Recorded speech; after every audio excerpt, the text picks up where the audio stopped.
Our South African new prophecy is shaking the ground beneath this beautiful nation. But today what I want to talk to you about is the future of the ANC, the future of the ANC government in South Africa, and what God has shown me in the past and what God has shown me now. A few days ago, we saw the President Ramaphosa coming out calling for a national dialogue.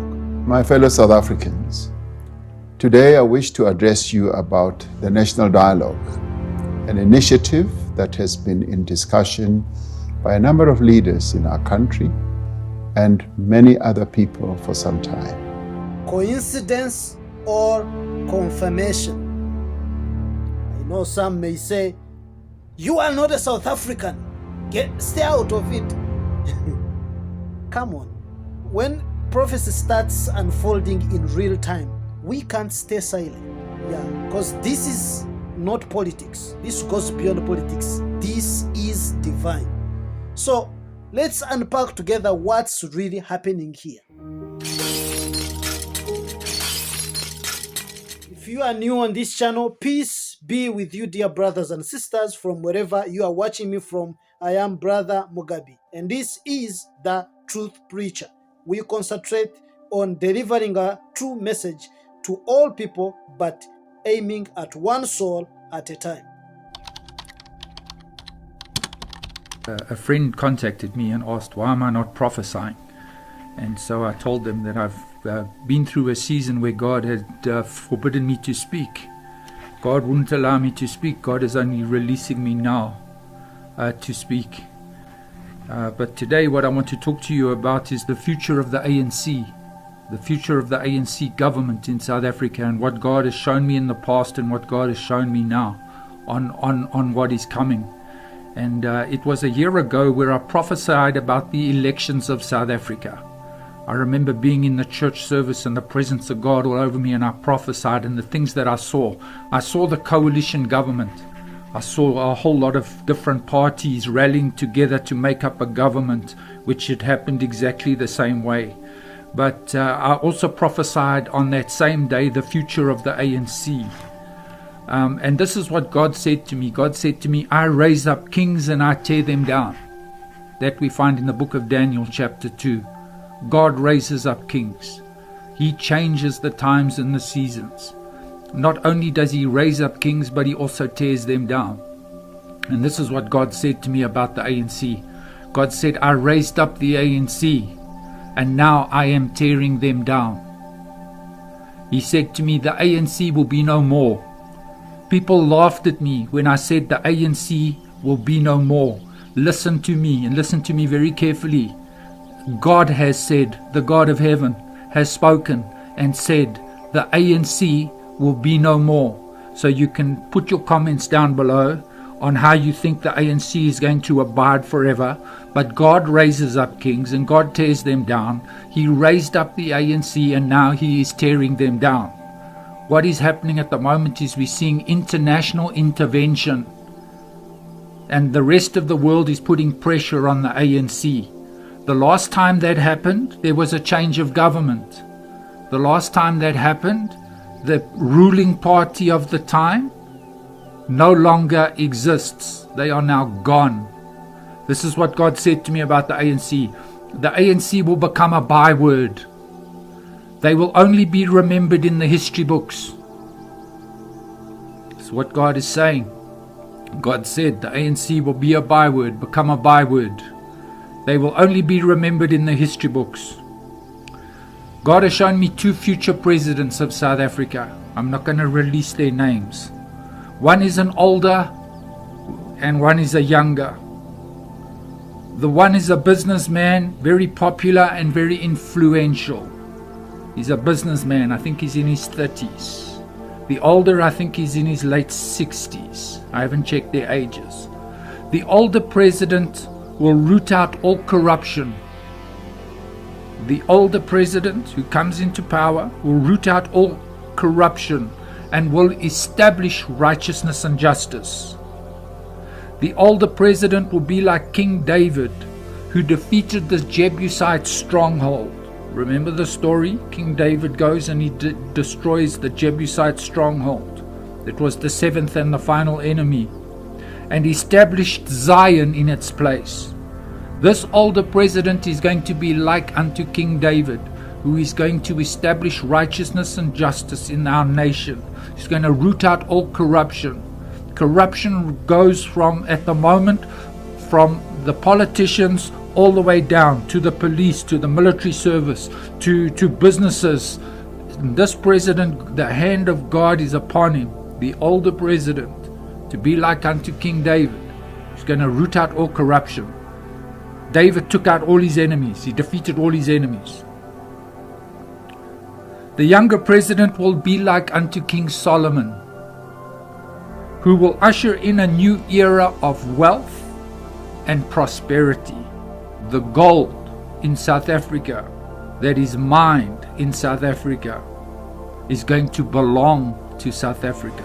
It's not going to belong to foreigners anymore.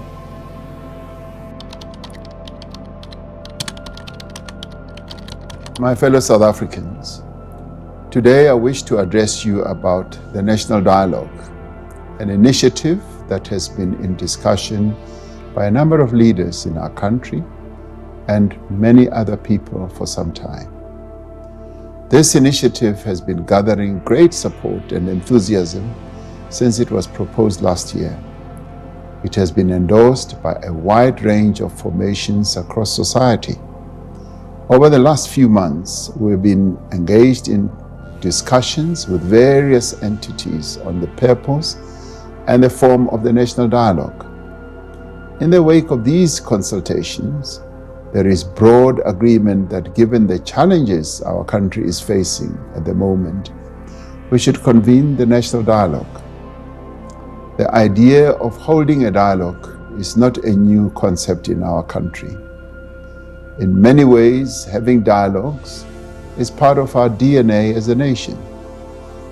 At every important moment in the history of our country, we have come together as a nation to confront our challenges and forge a path into the future in dialogue with one another.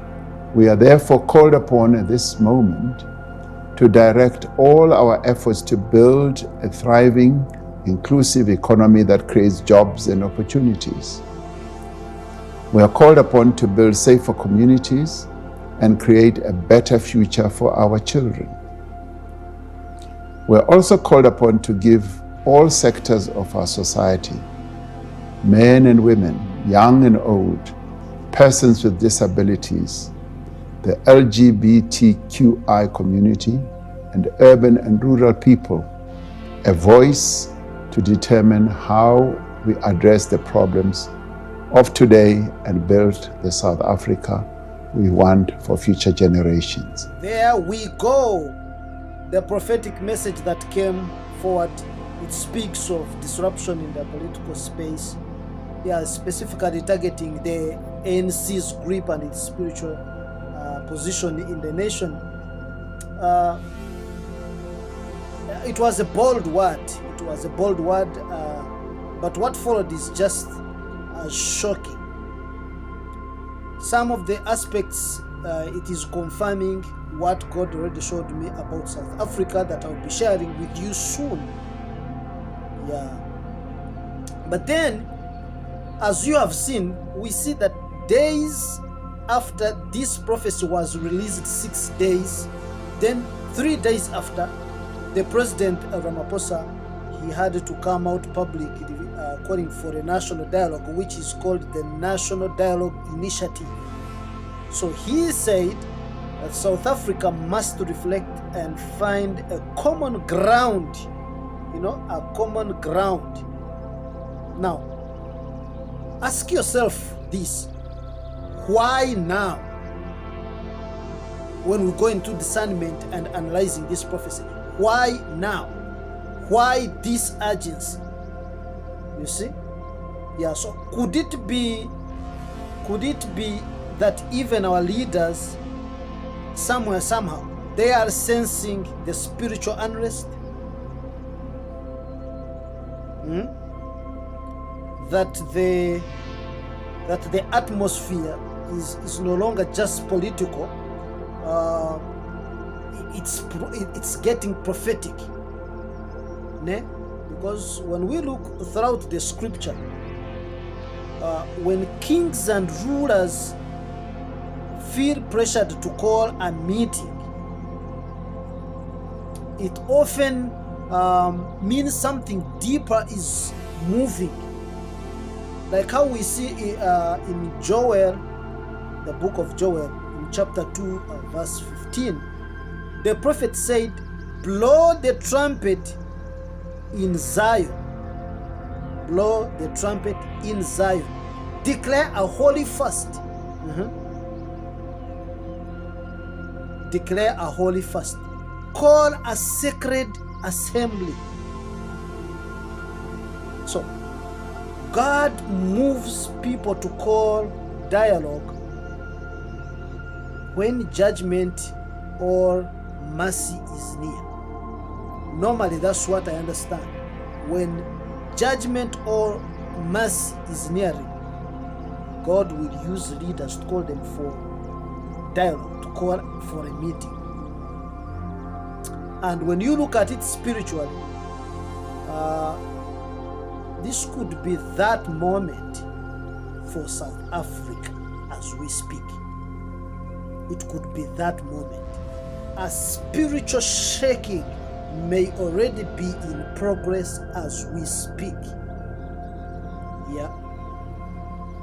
And whether you love or hate the ANC, one thing is clear, that heaven is watching how South African responds next. I want you to understand that.